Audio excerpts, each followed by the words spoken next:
Hello and welcome to Dining with Death.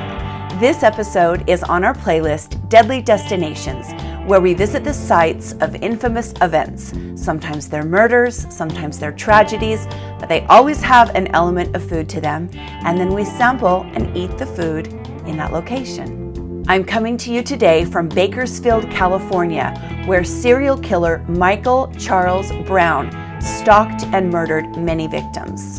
We're going to talk about his series of crimes. We're going to eat the food from the location where he dumped one of his bodies. We're going to give you a little bit of a tour of Bakersfield and talk about these terrible events. I'm Stacy Lee. Let's begin. Bakersfield, California is a city that sits just south of the center of California. The larger metropolitan area of Kern County had a population of over 800,000 in 2010, so it's a large area. It's a hub for agriculture and energy production. In other words, it's an oil town. There are lots of gas and petroleum refineries as well as mines and factories. It's a bit of a tough town. It has one of the highest crime rates in California, and it's known for its poor air quality due to the factories and refineries that populate it. The Kern County Museum is in downtown Bakersfield, and it houses a children's discovery exhibit where kids can learn about oil extraction. And there's another display on what is known as the Bakersfield Sound, a style of country music that became popular in the 1950s and 60s by artists like Buck Owens, Dwight Yoakam, and Merle Haggard. This theater, called the Fox Theater, has been renovated and is a venue for concerts, musicians, comedians, and movies. The band Korn was formed in Bakersfield, and its members all grew up here. I think Korn is a really good representative of the vibe in Bakersfield. It's a little rough around the edges. It's not the most beautiful place in the world, but the people work hard and play hard and go to work, raise their families. When researching this deadly destination, I actually had several big cases to choose from. As I said, the crime rate is quite high here, and there have been several true crime stories born in this area. But today we are discussing the case of Michael Charles Brown, who is often called Bakersfield's secret serial killer. Why? Because although 7 victims have been tied to Brown, many of the cases remain unsolved. Now, this is the part of the show where we usually go into the background and the history of the killer, but in this case, we don't have very much of that information. We know that Michael Charles Brown was born into a large family in 1976 in the small Mississippi town of Grenada. We know he had a juvenile record, but those records are sealed. And we know that he visited Bakersfield frequently in his youth because he had family that lived there. And we also know that he spent his junior year of high school right here at Highland High School. He then goes into the Army in 1993 and is discharged in 1995. Brown apparently had a lot of friends here in Bakersfield, but none of them are really willing to talk about this case. He was in and out of jail for most of his life, but people who knew him casually say you wouldn't expect him to be a violent man. They report that he was shy and quiet and kind of charming.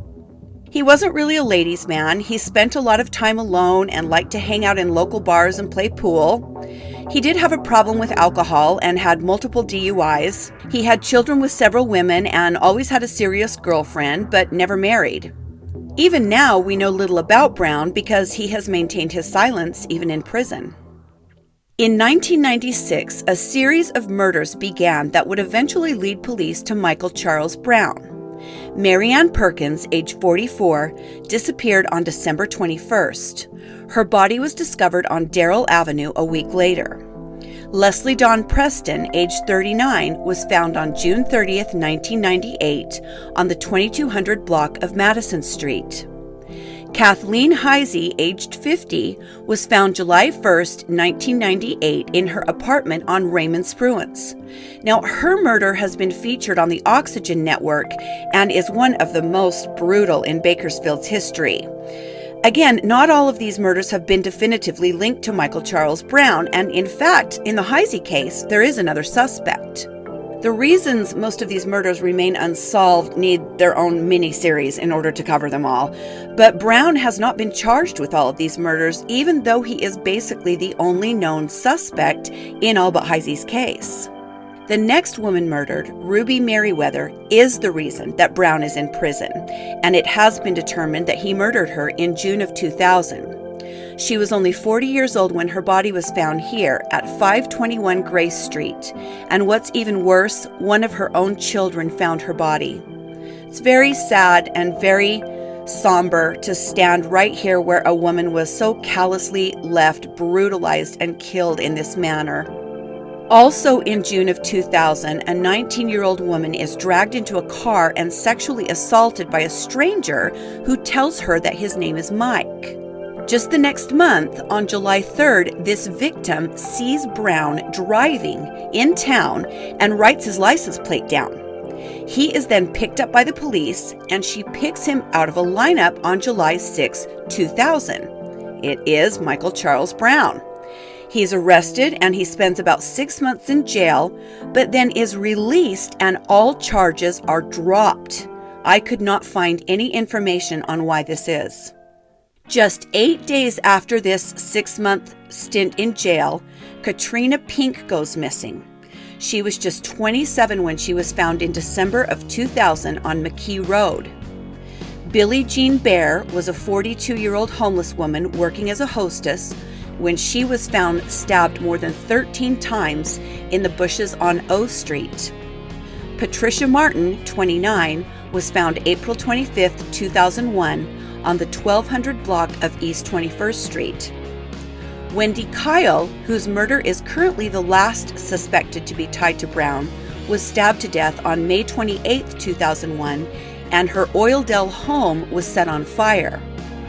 Now again, many of these murders remain unsolved for a myriad of reasons, but all are suspected to be tied to Michael Charles Brown, and detectives report they are still working on the cases.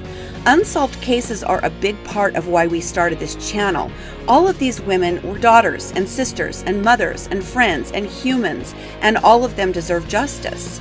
I found this case interesting and important because there is apparently a lot of evidence on Bakersfield's secret serial killer, yet no resolution has been brought for these families or for these victims. During the investigation, prostitutes in the Bakersfield area reported to police that Brown had taken them to secluded locations, sexually assaulted them, and beaten them badly. 2 of the 4 of these women who reported these attacks were able to positively identify Brown from photographs. He reportedly told one of the women, "I have killed other women before. Do what I say and you won't get hurt." He also told another woman that he had killed and raped other women in the cellar of a house near Emerson Junior High, near his father's home. Now, if you notice, the dates of these murders span from 1996 to the early 2000s. They went unsolved and are still unsolved, but they stopped when Brown went to prison for an entirely separate incident. In March of 2003, Michael Charles Brown was driving drunk right here along Union Avenue. 40-year-old Gary White was crossing the street at this intersection. As you can see, it is a very large intersection, when Brown struck him with his car. Brown continued driving down Union Avenue with Gary White's body lodged in his broken windshield. Brown then pulled into this Weinerschnitzel restaurant, drove to the back of the parking lot, and pulled White's body off his car, dumping it here. He then fled the scene. After an investigation, Brown was captured and he was sentenced to vehicular manslaughter while drunk, felony hit and run, felony drunken driving, and driving on a suspended license. He was sentenced to 9 years in prison, but was released after serving only 3 years, 5 months. Now, I'm sorry, but that is very upsetting to me. A poor man crossing the street was murdered by a drunk driver. That is horrible and merits a much longer sentence. Rapes and sexual assaults continue through 2008 that have similarities to the others, but they also remain unsolved. Now, of course, police keep information on unsolved cases very close to the vest, so I'm really hoping that we can update this case in the future and that we will have good news to report, meaning one or more of them have been solved. Police did find conclusive evidence in the murder of Ruby Merriweather, and Brown was arrested in 2009 after the FBI made a cold case hit on his DNA and matched him to her murder. He is put on trial for her killing. In September of 2016, he is sentenced to death for what the Kern County judge calls the cold, vicious killing of the Bakersfield mother of 4, Ruby Merriweather. He also received several life terms in prison for a series of rapes he was convicted of that occurred between 2007 and 2008. Brown, then aged 40, showed no emotion as he sat and listened to his sentencing. This is a very dangerous and evil man, and I'm sure many are pleased he is where he belongs, on death row at San Quentin. Now, as we always do, we review the element of food tied to the case we cover, as this is Dining with Death. Brown used one of these very retro and very cute Weinerschnitzel locations to dump his hit-and-run victim. I absolutely love these restaurants. I'm a little obsessed with the 70s, and they remind me so much of that era. They're so unique with this little covered drive-through that goes from building to building, and of course the A-frame in the primary colors is iconic. The chain was founded in 1961 by John Gallardi, who was one of Glenn Bell's first employees at Taco Bell. Gallardi had an opportunity to open his own stand on Pacific Coast Highway, and his boss and friend, Bell, encouraged him to do it. Gallardi decided to sell hot dogs, and his wife came up with the name Weinerschnitzel after looking through a cookbook. The menu features all kinds of hot dogs, chili dogs, cheese dogs, and my favorite, the Chicago dog, that comes with tomato, onions, dill pickle spear, relish, mustard, celery salt, and sport peppers. They also have burgers, a Polish sandwich, fries, shakes, and snacks like jalapeno poppers. They now sell their famous chili in cans if you want to make your own Weinerschnitzel chili dogs at home. There's really nothing more American than a hot dog, and when we think of hot dogs, we can't help but think of Weinerschnitzel, which unfortunately became forever tied to this tragic and terrible case here in Bakersfield, California.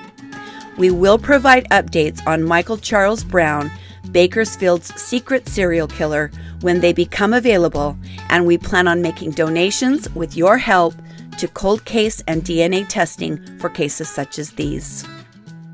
Thank you for joining me today on Dining with Death, Deadly Destinations. We sure appreciate your support. Like and subscribe if you'd like to see more. Stay safe, be kind to each other, and I'll see you next time on Dining with Death.